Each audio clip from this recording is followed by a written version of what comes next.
Buddha's lessons on disasters, priorities and responsibilities during emergencies. Our heartfelt sympathies go out to all those affected by yesterday's earthquake in the Noto region of Ishikawa Prefecture.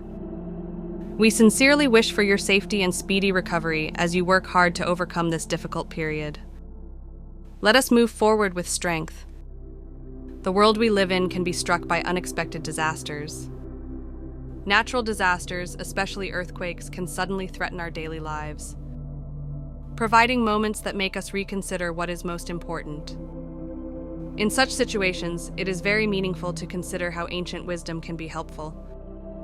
The Buddhist scripture introduced below provides insights into priorities during disasters, the responsibilities of individuals and communities, and appropriate actions in difficult circumstances.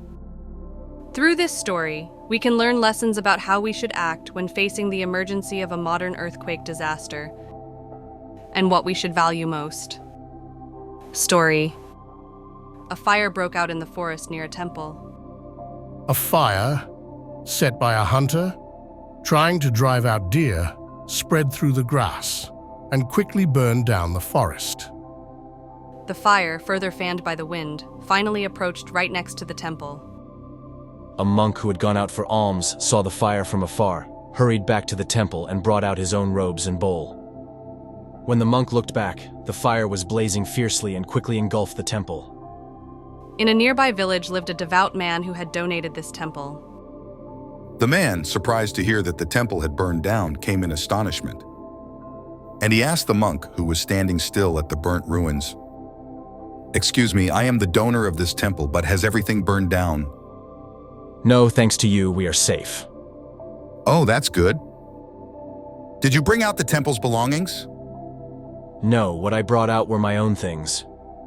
All the temple's belongings were burned. "What? All the temple's belongings were burned, so how can you say you're safe?" As the man raised his voice, the monk turned back to him absent-mindedly and replied, When I said we were safe, I meant my own belongings." Hearing this, the man got angry and shouted loudly, "How can you be so brazen? I donated this entire temple with a feeling of cutting off a part of myself, saving little by little, even reducing what I gave to my wife and children to offer it to the Sangha. And yet, you only brought out your own belongings and let all the temple's precious things burn." Leaving the monk standing there stunned, the man went home in anger. The monks who heard about this reported the whole story to the Buddha. Then the Buddha said to the monks, "In such a case, of course, you should also bring out the temple's belongings." Later, when another fire occurred at a different temple, the monks who had heard the Buddha's words left their own belongings behind and brought out only the temple's belongings. However, the monks who had lost their own robes and bowls immediately found themselves in need of daily necessities from the next day on. Upon receiving this report, the Buddha said to the monks, "The robes and bowls used for alms gathering are just as important and precious as the temple's belongings. In such situations, you should first bring out your own things and then hurry to bring out the temple's belongings." Later, when another fire broke out at yet another temple, The monks first brought their own belongings outside the temple, then went back into the temple and carried out the temple's belongings. however, during that time, the monks' belongings that had been placed on the road were taken away by someone. Hearing this, the Buddha said to the monks, "In such cases, those with less strength should keep watch, while those with more strength should carry out the belongings." Also, during another fire, a monk who went into the blazing temple to try to bring out the temple's belongings was engulfed in flames and burned to death. Receiving this report, the Buddha said to the large number of monks, "When a fire is raging, you must never go inside. Even if the entire temple burns down, it is not a sin. In times of disaster, first bring out your own robes and bowls and set a lookout, and then afterwards carry out the temple's belongings. However, if it is dangerous, do not approach even if the temple is going to be destroyed. This applies to both fires and floods. Violating this rule will lead to confusion and danger, and will be a sin. The monks listened attentively, trying to etch these words into their memory. A cool breeze gently caressed the monk's cheeks as it passed by. This concludes the story. The lessons from this story provide useful guidelines for modern disaster response as well. Here are some specific examples. The first is the prioritization of individual safety. The story emphasizes that one's own safety is the top priority. During a disaster, it is important to first ensure the safety of oneself and one's family. And this is a fundamental principle in modern disaster preparedness plans as well. The second is contribution and cooperation towards the community. After ensuring individual safety, it is important to consider and act on what can be done for the community. This demonstrates the importance of cooperating with the local community in relief and recovery activities after a disaster. The third is setting priorities. What is important is to clearly identify what should be given top priority. During a disaster, depending on the situation, one's own belongings, the safety of others, the property of the community, etc., need to be flexibly judged in terms of what should be prioritized. The fourth is not taking risks. The story also includes the importance of not exposing oneself to unnecessary danger. During a disaster, it is crucial to avoid dangerous situations and act with safety as the top priority. The fifth is division of roles and teamwork. Effective response during a disaster requires teamwork and division of roles.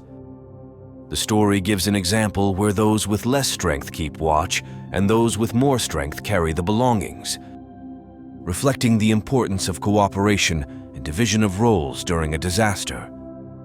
The sixth is flexibility in disaster response. The importance of responding flexibly to different situations can also be learned from this story. Because appropriate responses differ depending on the type and scale of the disaster and the environment, flexibility and adaptability are required. The seventh is learning from lessons and adapting. The story also shows the importance of learning from past experiences and improving future responses. Disaster response is constantly evolving, and it is important to utilize lessons from past disasters to implement better measures. These lessons are very effective in modern society as well as basic principles for prompt and effective response during disasters. On the other hand, there are also several points to be mindful of when applying the lessons from the story to modern disaster response. The first is the difference in cultural and historical context. The story is based on an ancient context and Buddhist teachings, and has a different background from modern society, technology, and disaster response methods. For example, just as robes and bowls are important and precious to monks, what is important differs for each of us. It is necessary to understand these differences and appropriately apply the lessons from the story to modern situations. The second is the danger of generalization. The lessons obtained from the story do not apply to all disasters or situations. Appropriate responses may differ depending on the type and scale of the disaster, as well as the culture and social structure of the region. The third is the need for specialized knowledge and skills. Disaster response requires specialized knowledge and skills. While the lessons from the story provide moral and philosophical guidelines, they cannot replace specialized knowledge regarding specific disaster prevention measures or rescue techniques. The fourth is understanding individual roles and responsibilities. In the story, the monks act within the framework of the Sangha. But modern disaster response involves many different entities such as government agencies, rescue teams, and local communities. It is important to accurately understand the roles and responsibilities of these entities and to coordinate appropriately. The fifth is confirming the principle of safety first. While the story shows the action of saving one's own belongings first in certain situations, in real disaster response, the safety of oneself and others should always be considered the top priority. Saving material things should never take precedence over the safety of oneself or others. The sixth is appropriate training and preparation. Appropriate behavior during a disaster is greatly improved by prior training and preparation. While the lessons from the story are useful, in actual disaster response, regular training, appropriate preparation, and guidance from experts are indispensable. While the lessons from the story provide valuable insights into modern disaster response, when applying them, it is necessary to consider the modern context and the actual requirements of disaster response.